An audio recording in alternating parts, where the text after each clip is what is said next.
This is the Malamata market in Accra. Items on display at the market can be seen in different types of plastics. And one thing is obvious, every shopper leaves with a plastic bag.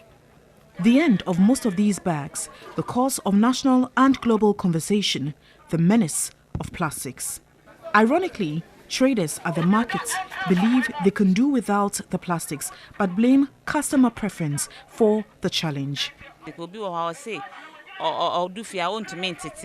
My customers claim the plastic is their preferred choice. I prefer the leaves than the polythene. And how do you call it? The cement paper too. When we use to wrap it, it's very, very hygienic for us. Yes. People like it when they. Oh yeah. They came, we give to them, they will take it. So for us, we are not. That's why they are not. Requesting it back. If we are giving them, they will take. One of the many options that have come up in dealing with this plastic menace is waste segregation. Meet Francis Clevo, a fabricator who makes segregated bins from galvanized aluminium.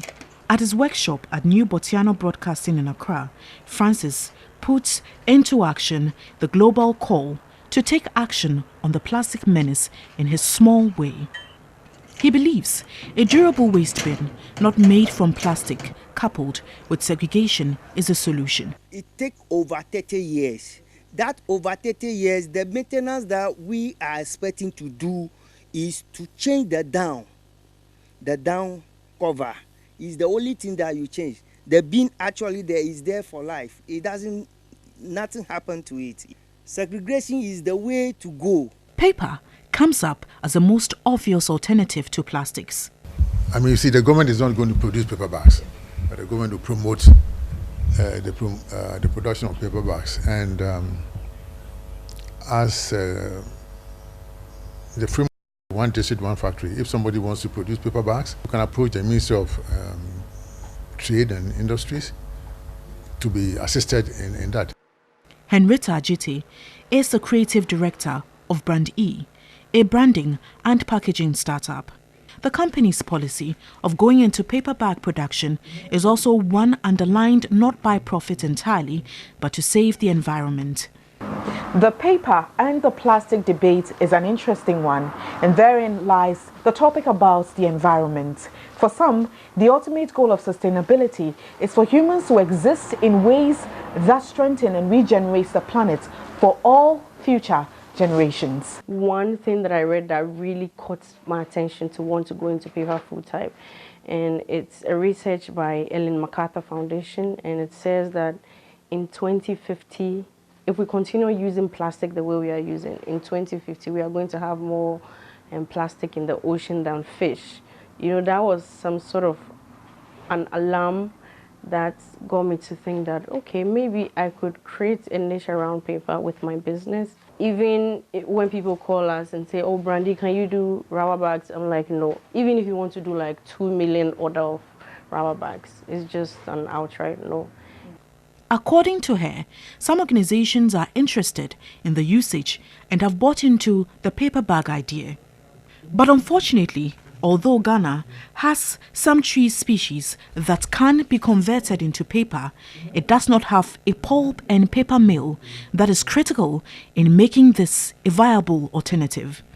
A visit to the Achimota forest revealed a number of tree species that could produce pulp for paper. Two of these in the Achimota forest are the Melina and eucalyptus. So this species is called Melina arborea. It's an exotic species. Melina has been in the system for some time. We've been harvesting it over close to a decade or two. And so it's been around for some time. And we have it in most of our reserves in the southern part of Ghana, yes. The director in charge of climate change at the Forestry Commission, Rosaline Ejezuta, says before the country shifts away from plastics, there should be a very good strategy. The use of biodegradable paper packaging materials is a very good option. And we can do this quite sustainably without any effect on our forest reserves or on our forest estate. What we have to do is to get other lands. I mean, the land area and the forest reserve is not that much. There are a lot more lands in Ghana that are not being even put to use now.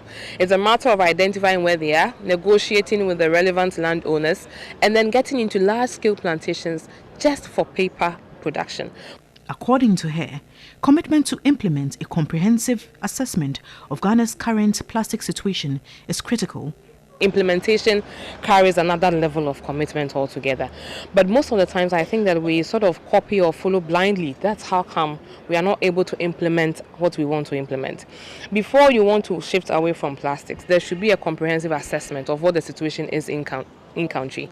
Year in, year out, it is becoming obvious that though there could be several solutions to the plastic menace, it is as much a policy initiative as it is to attitudinal change. Wendy Laryea, TV3 News, Accra.